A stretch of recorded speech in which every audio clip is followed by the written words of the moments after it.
Halo bos, sebelum lanjut cerita, ada hal yang harus saya sampaikan dulu. Film ini mungkin akan menyinggung atau membahas salah satu agama teman-teman kita, yaitu Nasrani. Dalam membuat konten ini, saya murni hanya untuk sekedar hiburan semata.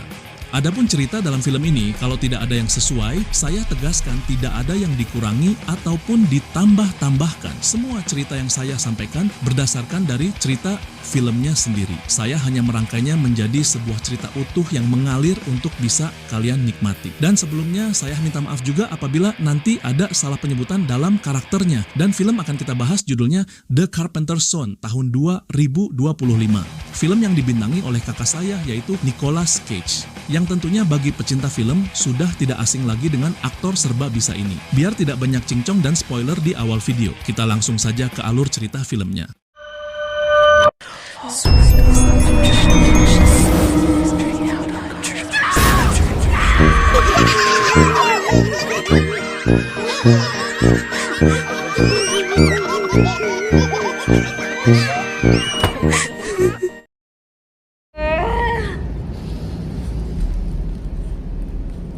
Di sebuah gurun pasir yang tandus, malam itu lahirlah seorang bayi dari keluarga tukang kayu. Yusuf yang sebagai suami dari istri yang sedang lahiran itu tampak gelisah, bingung apa yang harus ia lakukan. Namun tepat di saat bayi itu akan keluar dari rahim, sebuah fenomena aneh terjadi, di mana terlihat ada cahaya menyilaukan yang turun dari langit. Tak lama kemudian terdengarlah tangisan bayi yang baru keluar dari rahim sang ibu.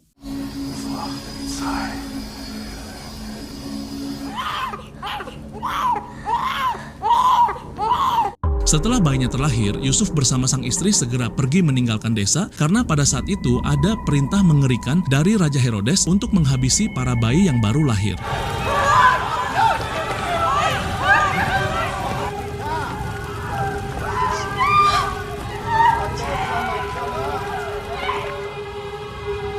Beruntung mereka berhasil menyembunyikan bayi dari pemeriksaan pasukan kerajaan itu.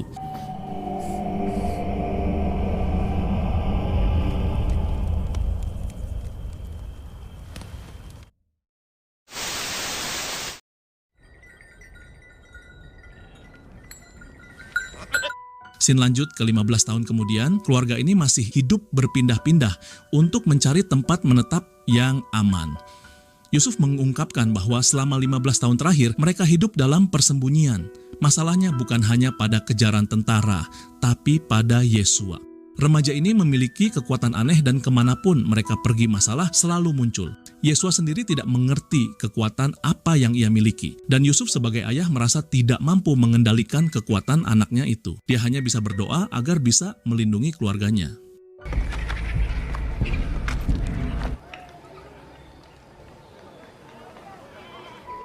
Akhirnya mereka tiba di sebuah desa baru yang terpencil. Karena Yusuf adalah seorang tukang kayu yang cukup mahir, dia menjual salah satu pahatan terbaiknya ke sebuah toko. Dan si pembeli terkesan dengan hasil pahatannya. Bahkan toko itu menawarkan pekerjaan untuk Yusuf di sana. Sebuah awal yang bagus bagi Yusuf bersama keluarga untuk memulai kehidupan baru di sana. Namun yang menjadi masalah adalah Yusuf diminta membuat sebuah berhala, patung yang biasa dijadikan tempat orang-orang menyembah selain kepada Tuhan. Tentu pekerjaan ini bertentangan dengan keyakinan yang dianut oleh Yusuf sebagai orang yang menyembah kepada Tuhan. Sementara itu, Maria dan Yesua berdiri di dekat pasar menunggu. Di sini terlihat jelas betapa asingnya Yesua. Dia memperhatikan orang-orang di pasar dengan tatapan yang serius, seolah sedang mempelajari kehidupan manusia. Terisolasinya Yesua selama 15 tahun membuat dia harus belajar memahami kehidupan manusia pada saat itu. Saat Yusuf datang memberi kabar bahwa dia sudah dapat rumah dan pekerjaan, mereka pun bergegas pergi.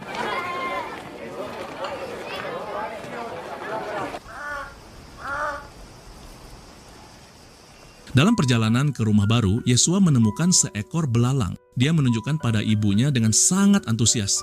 Dia berkata kalau dia belum pernah melihat makhluk seperti itu. Sesampainya di lokasi tempat tinggal mereka sebuah area kumuh, datanglah seorang gadis muda dan menyelimuti Maria. Ibu dari gadis itu memberitahu Maria bahwa namanya adalah Lilith dan dia bisu sejak dari lahir. Oi, idunatunu kalai.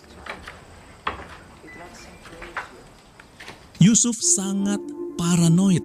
Dia menutup rapat semua celah jendela rumah gubuk mereka. Malamnya dia melakukan hal aneh, menaburkan garam di sepanjang pintu masuk. Ketika Yesua bertanya untuk apa, Yusuf menjelaskan dengan tegas, jika ada roh jahat masuk, jejak kakinya akan terlihat di atas garam tersebut. Sebelum makan malam, Yusuf mengajak Yesua berdoa. Tapi saat makan, Yusuf tidak menyentuh makanannya. Yusuf berkata kalau dia sedang berpuasa dan menyuruh Yesua untuk mulai berpuasa juga karena dia sudah makin dewasa. Dalam perbincangan itu, Yusuf berkata puasa memberinya kekuatan melawan setan. Dengan polos, Yesua bertanya seperti apa rupa setan itu. Yusuf menjawab bahwa setan terlihat sama seperti manusia biasa. Dia bisa muncul dalam bentuk apa saja yang menjadi kelemahan manusia. Tapi saat Yesua bertanya, apakah Yusuf pernah melihat setan secara langsung? Namun Yusuf mengelak dan menyuruhnya tidur karena besok mereka ada janji dengan rabi setempat dan akan mempekerjakan Yesua di sekolah untuk sekedar bantu-bantu di sana. Malam itu Yesua mengalami mimpi buruk yang membuat dia begitu sangat ketakutan, sampai ibunya harus menenangkannya.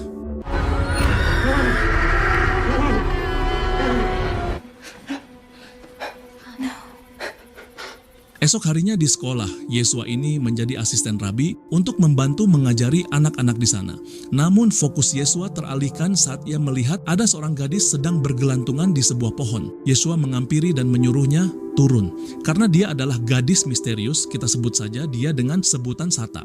Mereka mengobrol dan gadis itu berkata kalau dia tidak punya keluarga, lalu mengajak Yesua untuk bermain sebuah game. Dia menuntut Yesua ke arah seorang pria penderita kusta yang dianggap najis, dan permainannya hanyalah untuk sekedar menyentuh orang sakit tersebut. Lalu tiba-tiba Sata mendorong Yesua hingga jatuh menimpa orang sakit itu. Tepat di saat bersamaan, anak-anak lain yang melihat kejadian itu langsung berteriak, mengatakan kalau Yesua sudah tertular najis dengan orang sakit itu, menuntut agar Yesua diusir dari desa karena sudah menyentuh orang najis. Yusuf memandikan Yesua dengan kasar, berusaha membersihkannya. Di momen ini, Yusuf mulai mempertanyakan Tuhan dan bergumam sendiri. Dia bertanya apakah anak yang dia besarkan ini sebenarnya malaikat atau iblis? Apakah dia benar-benar anak Tuhan?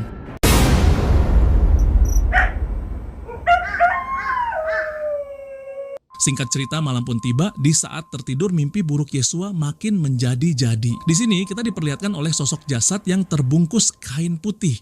Yusuf yang sudah marah karena kelakuan Yesua membawa Yesua ke lumbung kayu. Menyuruhnya berdoa lalu mengurungnya di sana sendirian semalaman sebagai hukuman. Let me sleep in the house. You could sleep in the house. It was a dream. Refuge at my fortress, my God in whom I trust. Again.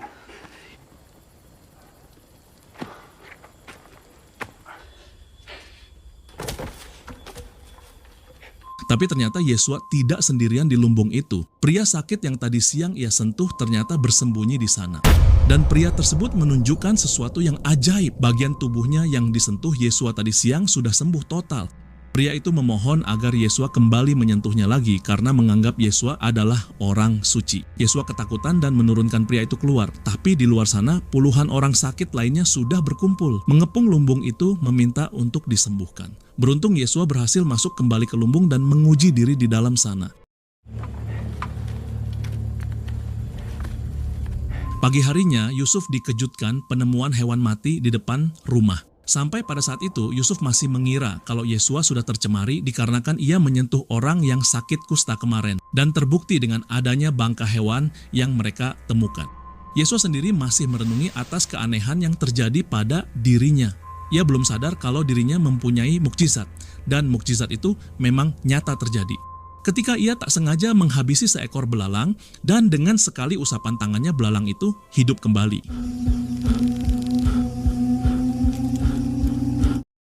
Tak berselang lama, Yesua bertemu Lilith dan membantunya mengambil air di sumur. Dari jauh ibunya Lilith terus memperhatikan perilaku Yesua dan tetapannya menaruh kecurigaan terhadap Yesua. Sementara itu, di lain tempat, orang-orang sakit yang semalam datang ke lumbung kini berkumpul. Mereka mulai memuja Yesua, menyebutnya sebagai sosok ilahi. Sata, si gadis misterius itu, juga ada di sana sedang memperhatikan mereka.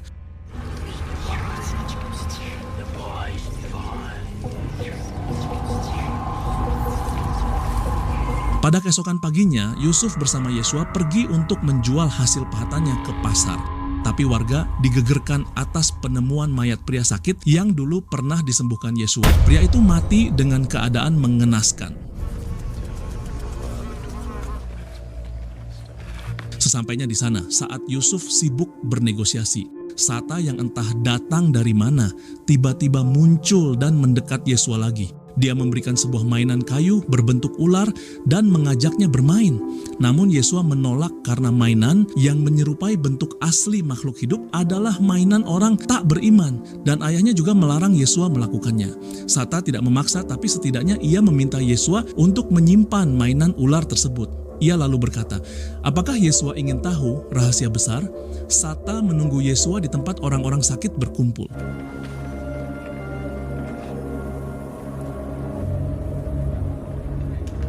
Find me among the sick. Come! Come! Pada malam harinya teror itu kini menyesar kepada Lilith. Dalam tidurnya tiba-tiba ada sosok yang menarik tubuh Lilith.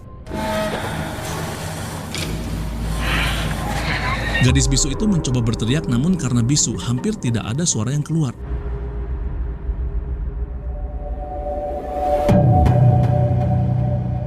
Besoknya di pasar Lilith mulai bertingkah aneh dan memutahkan darah. Tubuhnya kejang-kejang dan tiba-tiba dia menggigit pipi ibunya sendiri.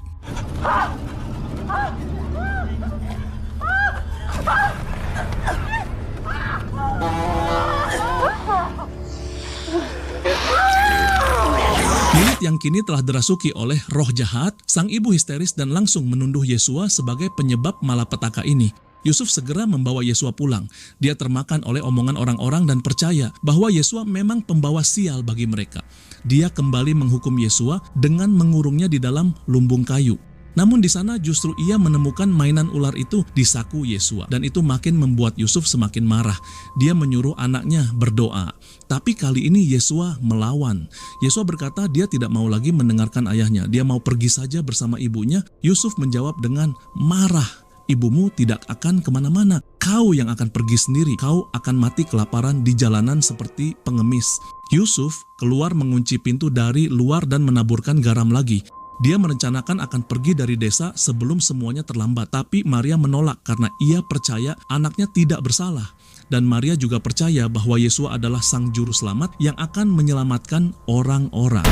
Perdebatan terjadi antara Yusuf dengan Maria. Sampai pada saat itu Yusuf masih belum yakin apakah Yesua ini adalah anak titisan ilahi atau anak dari keturunan iblis.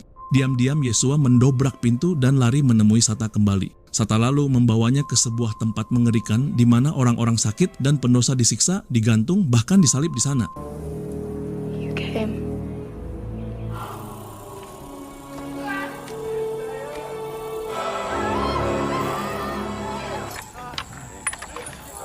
Yesua melihat Lilith juga diikat rantai. Gadis itu berkata kalau Lilith akan mati dan cuma Yesua yang bisa menyelamatkannya. Sata mulai mencuci otak Yesua dan mencoba mempengaruhinya. Dari sini Sata sepertinya tahu banyak tentang siapa Yesua. Bahkan dia berkata kalau Yusuf bukanlah ayah kandungnya. Sata juga mengatakan kalau ia sudah sejak lama mencari Yesua. Tingkah laku aneh Sata malah membuat Yesua ketakutan. Ia pun kembali pulang menemui ibunya. They have lied to you. You will learn that I speak the truth. Sesampainya di rumah, dia langsung bertanya pada Maria, apa benar Yusuf adalah ayahnya? Maria berbohong dan bilang, iya, tapi Yesua tahu kalau Maria sedang berbohong. A child. What child? A child. Secara perlahan, Yesua mulai sedikit paham dan tahu kekuatan yang ia miliki. Ia kembali lagi menemui Lilith yang masih terikat dan kerasukan. Dia bertanya pada sosok makhluk yang ada dalam tubuh Lilith, dan sosok yang ada dalam tubuh Lilith ternyata adalah setan bin Jurik.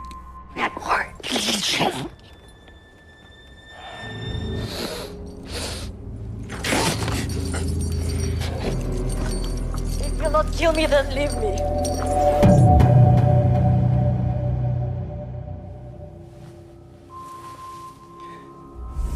Beberapa waktu kemudian ia kembali kepada Lilith. Kali ini dia tidak ragu, lalu dia memasukkan tangannya ke dalam mulut Lilith dan menarik paksa setan itu yang berbentuk seekor ular hitam berlendir dari dalam tenggorokannya. Dan Lilith pun akhirnya sembuh.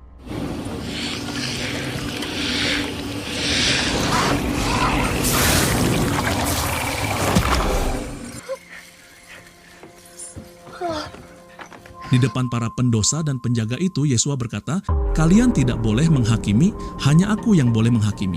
Apa yang telah Yesua lakukan membuat semua warga takut dan menuduh kalau Yesua adalah seorang penyihir. Di sisi lain pemilik bengkel datang mengusir Yusuf karena Yusuf dituduh mempunyai anak seorang penyihir. Now! Setelah pulang ke rumah, pertengkaran hebat terjadi antara Yusuf, Yesua, dan juga ibunya. Lagi-lagi Yusuf termakan oleh omongan orang-orang dan percaya bahwa Yesua adalah seorang penyihir. Dia bahkan menuduh Maria telah selingkuh dan tidak suci hingga melahirkan anak seperti Yesua. Maria membalas bahwa Yusuflah yang jahat karena hatinya penuh keraguan. Yusuf lalu pergi mencari Yesua ke gurun. Dalam pencarian itu, setan yang menjelma menjadi ular mematuk kaki Yusuf.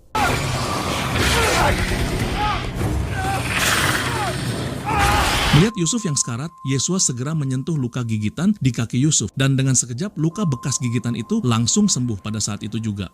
Disinilah akhirnya Yusuf baru percaya bahwa kemampuan yang dimiliki Yesua bukanlah sihir, melainkan sebuah mukjizat dari ilahi. Yesua lalu bertanya siapa ayah kandung dia yang sebenarnya.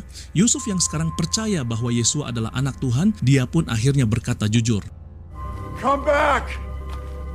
Come back!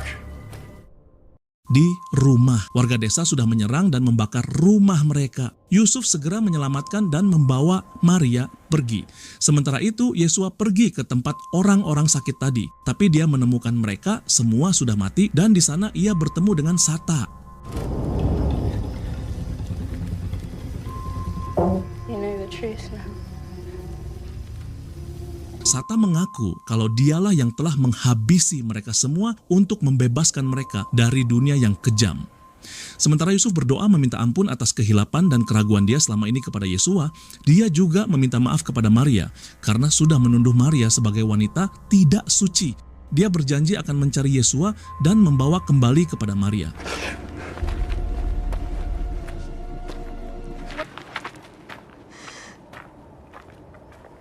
Sata membawa Yesua ke sebuah air terjun.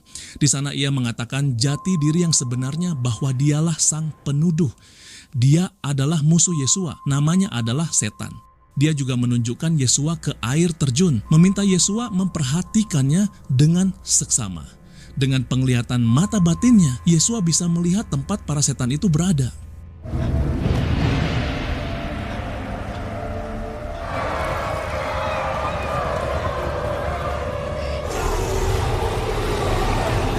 And why am I here? Seketika langit menjadi merah, hewan-hewan menjadi gelisah, aura kegelapan sangat terasa mengerikan pada saat ketika setan itu sedang menggoda Yesua. Tak lama datang Yusuf. Di sini setan memperlihatkan wujud aslinya dan Yusuf pernah melihat sosok itu sebelumnya.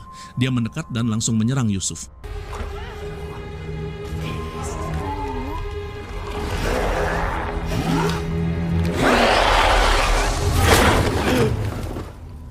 Dalam penglihatan Yusuf, Sata adalah setan. Tapi dalam pandangan Yesua, Sata menunjukkan dia adalah seorang gadis. Sata terus memprovokasi Yesua untuk menghabisi Yusuf dengan berkata kalau Yusuf adalah pendusta. Dalam hati Yusuf tidak ada iman, bahkan Yusuf lebih takut kepada setan daripada kepada Tuhan. Namun Yesua menolak dan Sata sendiri yang akhirnya menikam Yusuf. Sempat terjadi duel antara Yesua dengan Sata. Setan berhasil menghempaskan Yesua. Dia kembali kepada Yusuf dan memasukkan setan ke dalam tubuh Yusuf berupa seekor ular. Namun Yesua berhasil menarik Sata dan pertarungan singgit pun terjadi di antara keduanya. Setan menghajar Yesua habis-habisan. Dia membenturkan kepala Yesua ke pohon, mengeluarkan ular dari mulutnya, memukuli, mencakar, bahkan mencoba menenggelamkan Yesua. Setiap rasa sakit yang dirita Yesua dirasakan juga oleh Maria di tempat lain.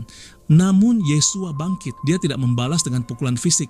Dia hanya menekan kedua ibu jarinya ke mata Sata untuk melumpuhkan kekuatannya. Yusuf yang sekarat berteriak, "Jangan lawan kejahatan dengan kekuatan." Mendengar itu, Yesua melepaskan Sata. Ia kembali menghampiri Yusuf yang sudah sekarat. Saat Yesua ingin menyelamatkan Yusuf, Yusuf menolak untuk ditolong karena ia merasa ini sudah waktunya ia mati.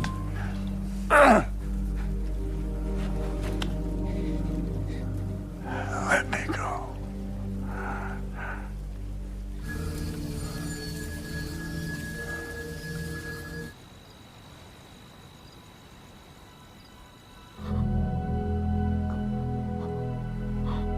Yesua kembali menghampiri Sata yang sudah tak berdaya. Dia justru memeluk sosok iblis itu sambil menangis. Setan itu bingung dan berkata, kau akan mati demi manusia-manusia menyedihkan ini dan mereka tidak akan berterima kasih padamu. Yesua membiarkan setan itu pergi.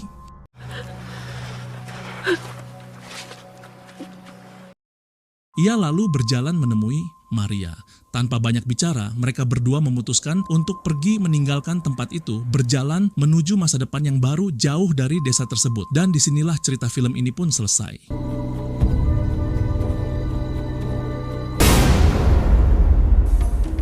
Film ini berani mengeksplorasi sisi gelap dan horor dari sebuah kisah suci. Film ini juga bukan cuma soal setan atau sihir, tapi soal beban berat menjadi yang terpilih di tengah dunia yang kejam. Yusuf akhirnya menemukan kedamaian lewat kematian, dan Yeshua menerima takdirnya bahwa jalan untuk menyelamatkan manusia dimulai dengan penderitaan dan pengampunan. Ada dua pesan moral telak yang bisa kita ambil dari film ini. Pertama, ketakutan adalah pembunuh iman. Kita lihat bagaimana Yusuf hampir menghancurkan keluarganya sendiri bukan karena gangguan iblis, tapi karena rasa takut dan keraguan di kepalanya. Ketakutan bikin kita melihat musuh di mana-mana, bahkan pada orang yang paling kita cintai. Kedua, kekuatan terbesar bukanlah menghancurkan, tapi memaafkan. Di ending tadi, Yesua bisa menghabisi si iblis itu dengan mudah, tapi dia memilih memeluknya. Ini tamparan keras buat kita. Membalas dendam itu gampang dan manusiawi, tapi memaafkan musuh itu butuh kekuatan mental yang levelnya di atas rata-rata. Oke bos, segitu dulu ya ceritanya. Semoga apa yang disampaikan dan yang diceritakan bisa sedikit menghibur juga mengisi luang waktu kalian. Sampai jumpa di video selanjutnya. Peace! Mangga Bapak Hancip Kapayun untuk ucapan penutupnya. Atas nama saya yang dari kewakilan tuan rumah, saya wassalamualaikum bro.